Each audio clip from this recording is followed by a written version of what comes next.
All right, Steve, you're on. I'm on. Guys. No, so the reason why I was laughing before we press play is because no one has notes. Well, he's had enough time. Yeah. I mean, we went 60 days. Mark, we went 75 days. No, we did not. Yeah. Oh, yeah. 75. It's been 75 days? It's been 75. It's been 30 years. Grace died 30 years ago. What year is it? I always love that commercial, the grilling commercial, where the guy would come out all pale and shaky, and he'd go, what would he say? He goes, it was cold and dark. And then this one guy go, it was winter. Do you remember that commercial? It was winter, buddy. It's a Weber Grills commercial. Yeah. It's an awesome commercial. It's an unbelievable commercial. It's an unbelievable. Traeger Grills has now taken over the social media platform, or at least the people that I follow. Maybe this will get us a Traeger grill, and we'll be able to start showcasing that on the Coffee Buzz. So we've been out for about Things 75 have changed. days. Things have changed. So when we listen back to this, is that camera on there? When we're old and gray, yeah, we've been in the middle of a world pandemic, and we got a shot at coming out of the backside of this thing. And let me give you guys some quick highlights here that I've been going through for the last 71 days. I want to start with one. And did I go into COVID-19 thinking that I would become TikTok famous? No, I didn't. Did I come out the other side of COVID-19 with 1.7 million views on a video I did? Yeah. Did you actually? Oh, yeah, Mark. No way. Oh, yeah. It ain't even a good video. It's not even a good video. Are you TikTok famous? 1.7 million views. Think no about way. that. Holy dang. Oh, yeah. You want to see? You got almost 2 million views. Almost 2 million views, people, and it's one of the worst trick shots I've ever done, which makes you understand how stupid social media is. Wait, you're TikTok famous? Well, I'm like a one-hit wonder. That's got to be famous. You're viral.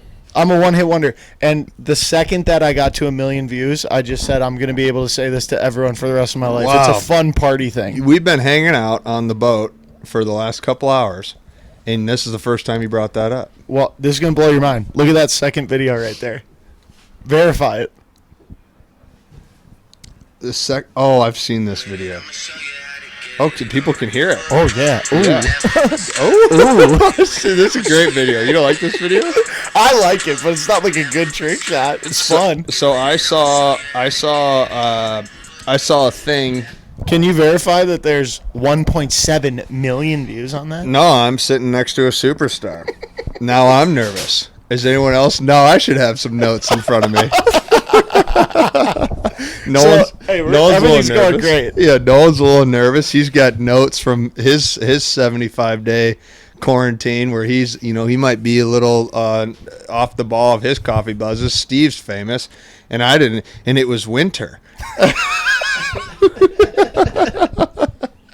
So, we're happy to be back, though. Yeah, here, boy, cheers. does it feel good. Cheers, guys. Happy to have everyone here. I'm going to be honest with everyone. We're just having a little celebratory snap here together. Yeah, having a little snapper. We haven't seen each other in a long time. Hope everyone's doing well out there, being safe. We're very fortunate to bring back Coffee Buzz. We took a little hiatus there, and we're going to see if we still got it. So let's enjoy a nice little evening here. We got a spring evening, sunset's going, and we should be on top of our A game. So Nolan, let it rip. Read. Hopefully you read well. We'll get a good pick after this. If you had unlimited funds for research, what would you try and prove to be true or false?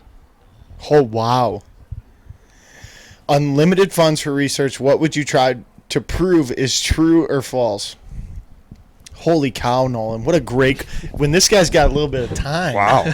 Wow. I mean, obviously the first thing that pops in your head is if aliens exist or not. Mm-hmm. That would be the first thing that you would do. Mm-hmm. Because I've said on multiple coffee buzzes that if I can be on planet Earth when aliens come back, could you even imagine? No, you've talked heavily about aliens. You sure have. Well, I just think it'd be so cool to be on Earth and have an alien come here. Now that we've been through a world pandemic, it just seems a little bit more realistic, doesn't it? Yeah, it felt for a while there like a movie. It still kind of does. It does, yeah. It's like I Am Legend. You ever seen that movie? Oh, yeah. It's a great movie. Dog dies. Harvard. Hopefully. Not to all these people, too. Not to all 37 people who are listening. Yeah. What would you do, though? I'm actually curious what you would do. This seems like a question that you're going to come with some off-the-cuff answer. What would I use research for? Unlimited funds. You can research anything to the depths, and you'll find the answer. If I could research anything to the depths and find the answer, man, there's so many things rolling through my head. There are. I mean, the ocean, Terrifying. the food would be interesting to research. I would love to research food. You know what? I never thought of that. I thought of the ocean. I thought of the big guys. But, like, how often do you hear contradictory statements about foods? I think a lot, right? All the time. Yeah, so, I mean, we were having dinner the other night, and one of the questions I asked at dinner was, do you think that dinner tasted better 500 years ago? And then I said 1,000 years ago, and I kept trying to go back and back and back, and everybody, they made great points. They said they were confident.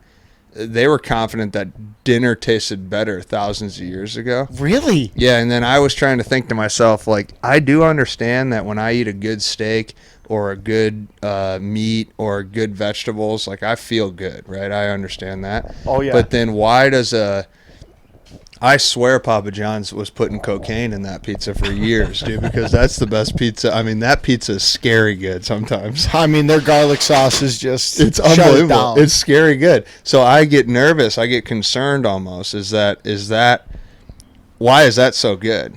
You know, and I understand. They know something. I understand that. I understand that there's some things going on and there's some chemicals being put into our food, and I understand that stuff. But it was food that I know it could have been that much. It could have been that natural 1,000 years ago. But was it that good? Like, was it as good as a Papa John's pizza? No. Or would somebody eat a Papa John's pizza 1,000 years ago and just faint out of pure joy? Like, what was that like? You know? They would 100% faint. And I knew what a great point by you, because in college, the second that I found out that orange juice was bad for you, it just blew my mind, dude. I was like, what? Are you telling me that I can't drink orange juice? That rattled me too. What else? I'm happy you brought that up. They go chocolate milk only after an intense workout. I go chocolate milk only after an intense workout. You've taken away orange juice and chocolate milk, and then the lady says, "But if you're gonna do a big squat day tomorrow, Eat crush a pizza." The same thing with Crush a me, dude. pizza. Same thing with me. And I went, And I would eat pizzas. I still, to this day, I'll eat a full pizza and I'll have leg day the next day. I do it too. I didn't believe her at the time. I actually went in my coach's office and said, "I'm going to drink chocolate milk whenever I want." I spent many years drinking whole milk, thinking my forearms were getting bigger. Many years. Well, not a lot of people on the MindStrong project know the mass is gas, Harv. That was a big couple years for me. Harv went through a couple years where he was pure mass would make him throw harder. So Heavy milk. Heavy. I ate everything. I had everything you could You have. were eating And to everything. my credit, I might have been hurt for a lot of it, but boy, I threw hard. You threw really I threw hard. really hard. I did throw really hard. I actually think that we're in agreement that, because if you knew exactly what foods to eat, I don't know, man. I mean, the sensitive part of me says, let's figure out cancer. Let's figure out the big Right. dogs. Let's get those out of the way. But the fun answer is kind of food. Food would be great. Here's exactly what you should actually eat. And I know a lot of people say that we have figured that out, but I don't really believe that. I don't either. I think that would be cool. I think it'd be cool to research things that conspiracies in general would be fun to research. What would be one off-the-wall one that nobody would expect that you would figure out? The moon one rattles me. Did they go there or not? Did they go there or not? Because, I believe that they went there. So I've spent my whole life looking at that moon going, people have stood on that. And that would be probably tough on me to find out that wasn't true. The only 1% part of me that thinks it's not true is there's so many problems on Earth that seem extremely solvable that like Bruce Willis in Armageddon, where he goes, "You guys are the guys who put a man on the moon." Yeah. Great It's like, part. how do we not know how to keep bread for longer? We can put a guy on the moon, but we can't keep bread fresh? Come on, guys. Let's find a middle ground here.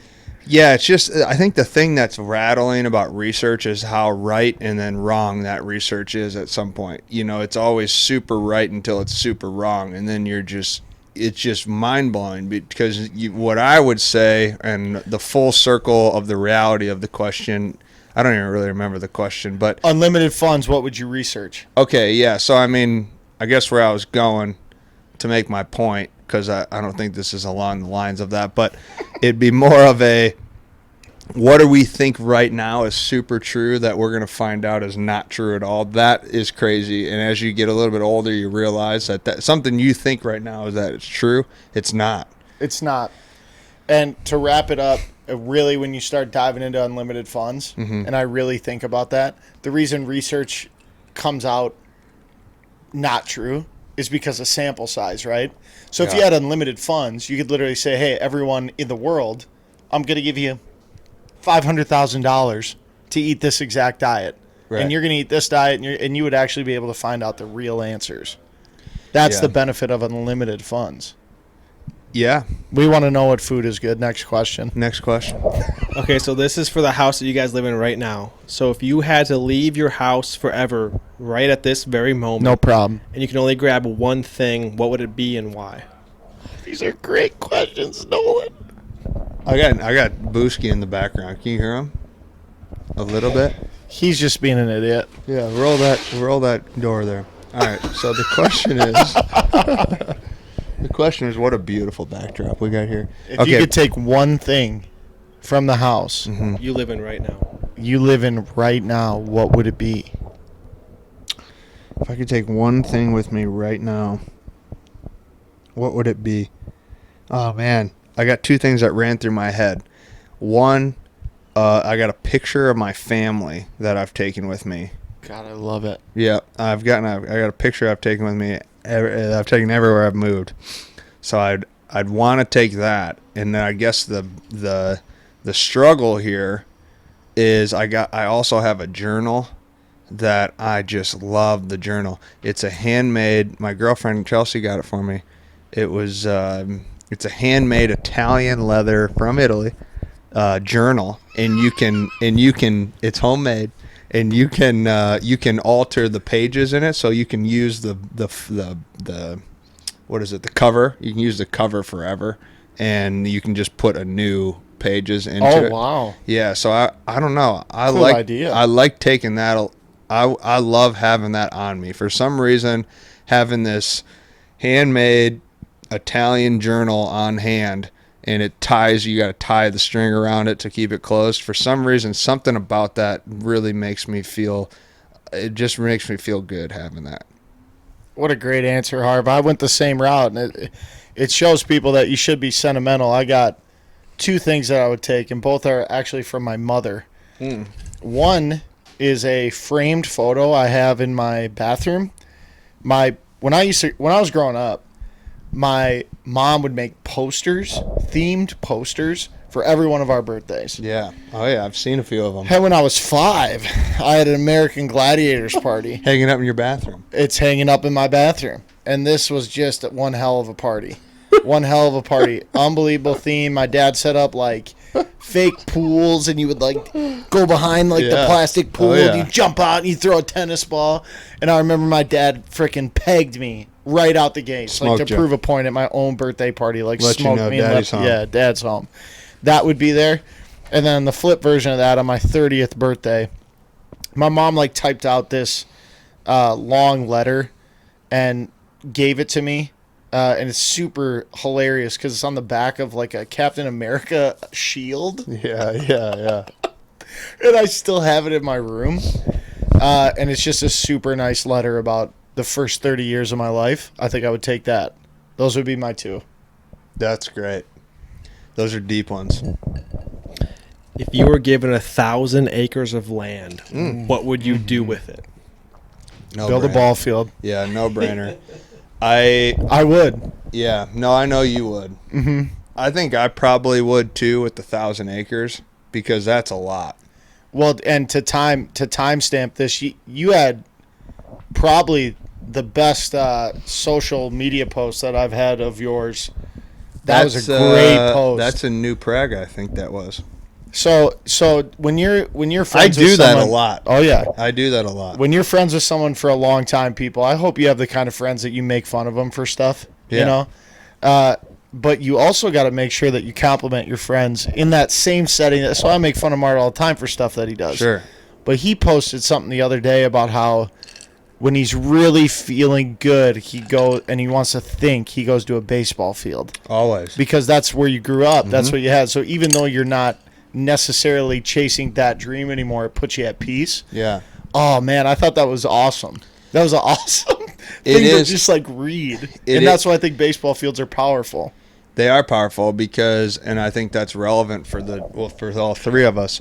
But that does happen to me. It's something about seeing that. It's almost like you can stare at a field. The way I look at it, and I know everyone who's listening to this is not necessarily a baseball fan, but the way I look at it, and the three of us will understand this. I mean, you learned a lot of your systems and values on the baseball field, and you had your dad coach you. Your family was there. You have a lot of your good friends to this day from those fields, from Little League fields.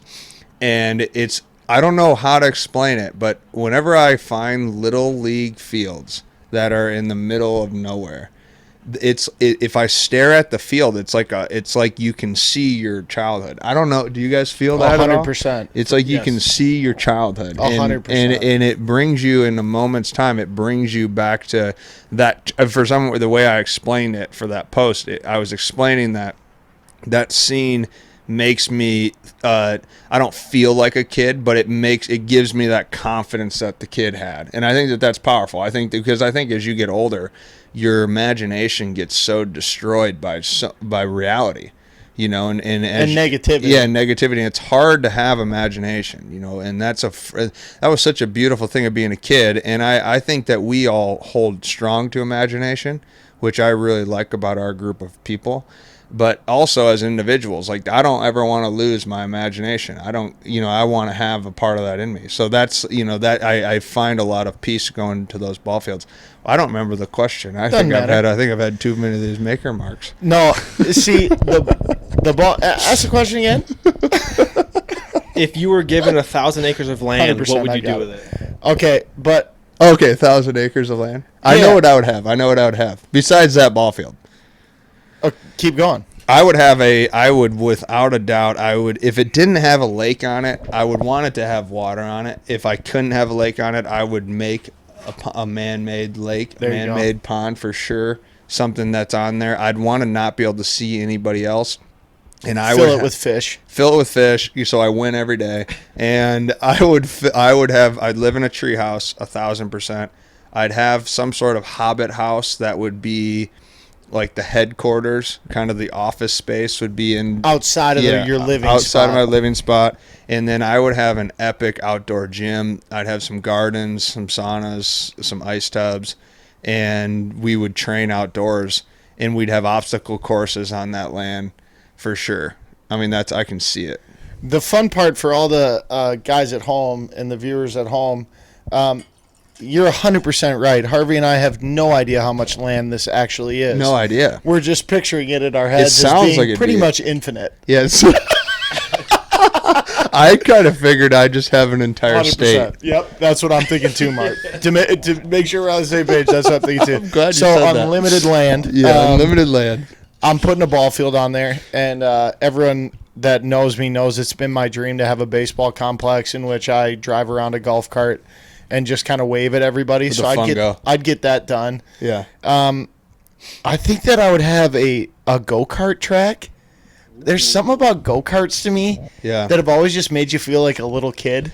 Competitive too. Yeah, and you can be competitive with it. You can have a lot of fun. Certainly. Really like the man-made lake part.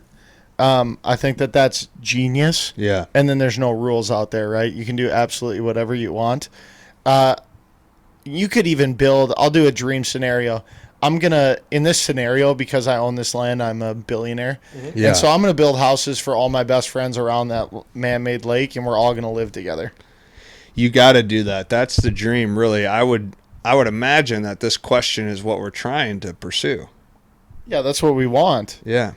I mean, I think that when we were younger, we were a little bit sheepish about saying we had big goals, but I think that now we've understood that if we truthfully help a lot of people, we'll be able to have things like that anyways.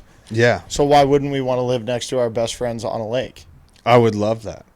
We're in. I'm all in. I like that question. Put that question on the vision board there. Noel. Yeah, put that. Yeah, that was a Hold really on. good one. Hey, Noel. circle that one, Noel, since you got the paper in front of you.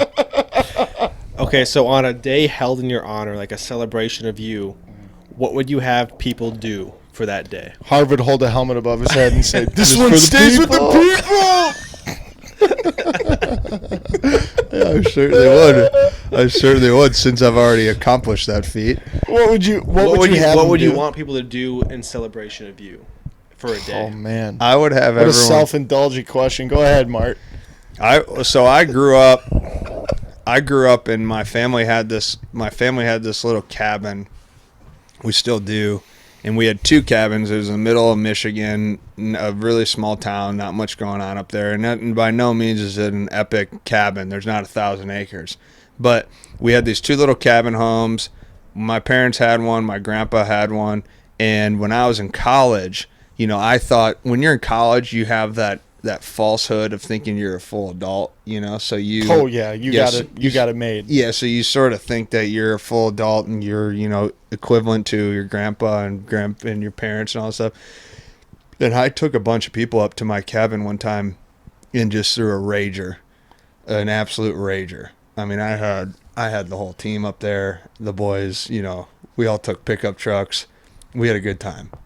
And Grandpa wasn't happy. Oh, he probably was. He deep wasn't. down.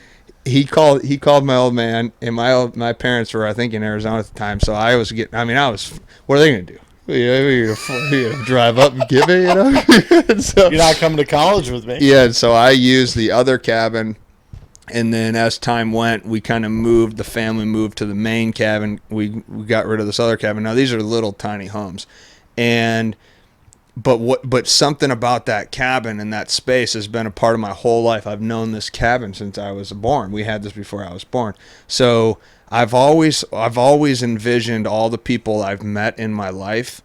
Have you guys ever seen the movie Big Fish? Have you guys ever seen that movie? It's a great movie. Ewan McGregor, is that what's in there? I don't know. It's a movie. Yeah, he was. It's a movie. You seen that movie, Big Fish? I have. I don't remember it well. Well, I more- remember a forest for some reason. Yeah, the finale of the story is this guy tells these extremely magnificent, fabricated stories, and his son doesn't believe him. Then when his dad's on his deathbed, the son finds out that they were very true, but they weren't as true, but they were true enough, and so he ends up loving the stories.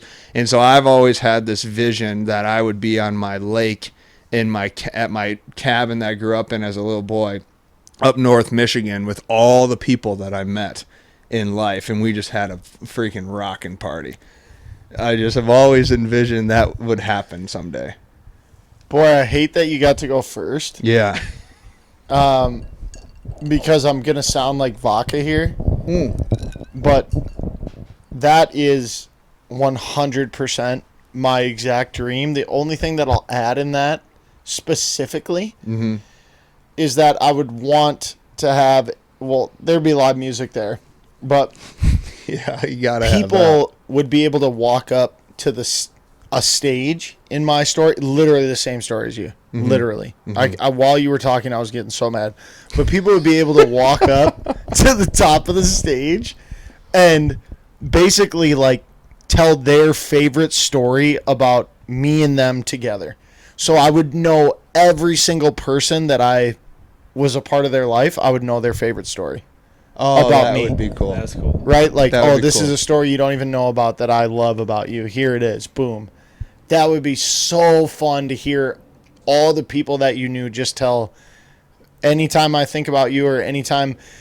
And those are fun things to think about because people talk about you and you're not around. Yeah. No matter what. That's how life works, right? It's just how it works. And when you're not around and they're telling fun stories about you, what stories are you telling? That's what I'd want to know. Yeah, that's cool because it's outside of your control too, which makes it mysterious. Well, yeah, and it's it's genuine, Yeah. right? It's not you saying, hey, tell them that story about that one time we did this. It's hey, what's your favorite story about Steve? Go ahead, tell him a story. Then they start telling the story, and you go, "Oh man, I forgot all about this. What's going to happen?" So You find out how you impact people's lives. I told this story the other day. We were at dinner, and people, some of the guys were asking me. Mike Brash was asking me about Steve. He was like, what do you know about? I was like, dude, I've known Steve for a long time.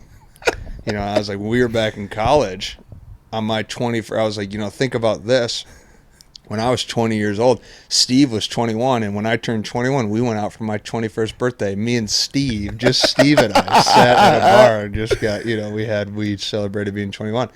But that's, you think about that, like that, you got to put yourself back in that mindset, and that's cool. I think that stuff's cool because that's what your point is, right? Like I still have that moment of seeing you 10 years ago. Oh yeah. As like I saw Steve as a center fielder baseball player. And you remember why you're friends with those people. 100%. You say this is why when I'm mad at you, I don't just say I'm not going to talk to this person. Right. You find out all those things from all the people that you know, and you would be able to figure out what makes them tick, what means the most to them. Yeah. What stuck with them so much. Yep. And then for the rest of your life, you would be able to provide that person that feeling more because your conscience would go, it means a lot to this person when we go on adventures, or it means a lot to this person when we stay up a little later than we should, or it means a lot to this person when you stand up for them in a public setting. Like you just find out what people really value. Yeah, that's a really cool way of putting it, because you can go external bunch over and over and over again, but then okay, this person really respects if I look after them. So you stretch it, right? It's like you stretch it, and then boom, when in doubt, you always go back to the core. No matter what, if we're in a fight or we're doing this or we're getting apart, I know what this person values, what means a lot to them. That would be cool to research. I think that would be cool to research about human behavior in general, because that's kind of common across the board. Mm-hmm. Like with anyone that you're really close with, you can sort of think about how you respect anyone that you really respect, right? It doesn't have to just be us here at the table, but just thinking outside of the table. Anyone that you really respect, think about how you stretch it, but then you go back to that human value of that person. Absolutely. Always. Think about trying to describe to someone. So they come up to you and they say, "You're friends with who?" Yeah. And you go, "Oh, I'm friends with this guy. He's one of my best friends." Yeah. And they go, "Why are you friends with that guy?" To be able to clearly, eloquently state, "This is why I love this guy," and to be able to go to one story and say, "This is why no matter what, I'll stick with this guy." You would trump card someone. Always. But people aren't comfortable speaking about things like that. So if you could get every single person that you've ever cared about into a room, mm-hmm. and they could talk about those things, think about how fulfilled your life would be. Because you would know at all times you'd be able to explain to them how to make them happy. That's a full circle answer there. Full circle answer. Should we do a quick, fun fifth question? We love question 5. Did you have this planned regardless, or were you going to wait until you felt? I had a bunch of them. So if you could... You got a fifth one on that piece of paper? Had a bunch of them, huh? If you could master one instrument, what would it be and why? Certainly not the trumpet, because I tried that in 5th grade. It didn't work out. Yeah, I tried the clarinet. The old clarinet. You tried playing the clarinet. The old clarinet. What made you, first off, before we find out our next answer, what made you gravitate towards the clarinet? Kathleen Hay. There we go.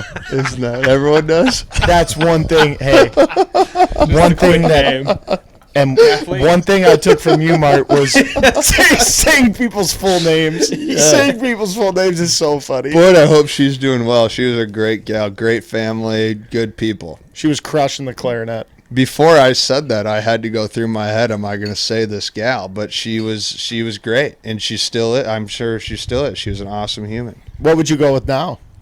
With the clarinet? Well, I certainly don't. I hope you're not going to pick clarinet at this point. So I would go, because of the performance aspect, I'd probably go the harmonica, purely out of the hum. God, you've been on fire tonight. What a great answer. Yeah. You can get a lot of performance benefits out of being a harmonica player. Health-wise, talent-wise, it goes anywhere with you. Yeah, there's a lot of breathing. humming. Give me a run around. Side note for the peanut gallery: humming is a massive nitric oxide producer, which means that it humidifies and dilates your body, so it makes you healthy. And if you don't know that, I don't get know. out of here. Yeah, I mean, go get a harmonica. Call me. Hey, send an email in. We'll answer it. One thing I'm certain of is I'm not going to pick piano, and I'm not going to pick guitar. Right. Because those are just like, everyone kind of wants to play those, right? They're the big dogs. You kind of want to learn something. I almost think everyone tries the guitar at some point. Yeah, well, I did. I did too. You know what I'm going to go with? I got that downstairs, just like I know you got yours upstairs. You know what would be hilarious? Well, drums would be really fun, Yeah. but not practical. How funny would it be to just be able to freaking crush a violin? Like, you just showed up and you were like, oh, yeah, I play violin. Like, if I just could play the violin, how much would that blow your mind? No, it would. Do you remember I used to have the kids listen to the violin? I can't think of the guy's name. Don John, I think his name was. Yeah, you've done a lot of stuff. Yeah, the violin it's a magical instrument. I'm going to go violin. I think it'd be cool. I mean, to play that, what is that jazz one? The saxophone? Saxophone. The saxophone. That's a Yes. good one. Yeah. Hey, welcome. It is. It's a fun thing. There's if anyone's ever really bored and at home, the sax squatch. Go ahead and YouTube that. It's a guy who's pretending to be a Sasquatch and he plays the saxophone. He's brilliant. Does a great job. There it is. Look it up. You guys all think that I'm not right now. you Look it guys up. I know bet you about- love it. Mike's fiance Hannah, her sister Marin, plays the harp, like an actual huge harp. Sure. This no thing? way. Like she gets paid to play like the harp, and it's Gets beautiful. paid. Paid. So she's Like, a she does, professional harp jobs. player. Yeah, Do you have Yes. a plug? Can we plug her at all? yeah, Marin Worth. You should check her out. She's unbelievable, like an actual harp. Yeah, and There she you just go. strums it. It's so cool. Have you seen how they carry those things around? Yeah, it's delicate. It's like on wheels and shit. Yeah, you need a Some pickup stuff. truck or something. Yeah. Yeah. Yeah, was watch a your super mouth. cool Do they thing. just wheel it in, or is there a case I don't know, but surrounding you'd be it? super delicate with it. But it's a cool, unique like instrument. Like who plays the harp? Yeah. That's what I was going for in violin. It's Then you had interesting a because trumpet I with wanted harp. to say the harp. with harp. Yeah. I wanted to say the harp, but I didn't know it was called the harp. Yeah. in You my should mind. say the triangle. That's The your. triangle. You should try to play the triangle. I could nail the triangle. Ding. Yeah. You'd kill it. The triangle, the Tibetan bowl, and the harmonica. Is that Those this are my, thing? Yeah. The Tibetan bowl. I've done a few. That was. For anyone who's ever been a Tibetan bowl, if you want to figure out the boys of MindStrong, you want to figure out the subtle differences. There was a group of like 6 guys at my house that had this Tibetan bowl going, and I just didn't understand it. I just didn't get it at all. I wasn't even That was close. post dinner, wasn't it? Yeah, I wasn't even close. Yeah, no. So, can you describe that bowl to everybody? Yeah, realistically, you just have, I mean, in very simple terms, you have a bowl and you have like a handle, and you turn it around that bowl until you start creating the sound, and then you create more friction so the sound gets louder, and then you put that up to the ear so you can start, meditating, thinking, clearing out the system, and then boom, you drum with the noise. That was the part. Yep. That was the part that got me every Yeah, time. yeah. People would be like Yeah. meditating, and they'd be going around this circle, and all of a sudden it would just be like, dung, dung, and you see, oh, Yeah, that was yeah. epic. Well, it was a very interesting evening. I had a great time doing this again. I look forward to many more and diving into the summer, and hope everyone, again, is having a lot of fun. This was a lot of fun to get back at it. Guys, I know we turn the dials a little bit forward here. We turn the dials on Corona. Hopefully we can stay true, and we can keep turning it in the right direction. Don't let those dials go backwards. Ooh. Nolan, you got anything inspirational? Good to see you, Steve. Cheers.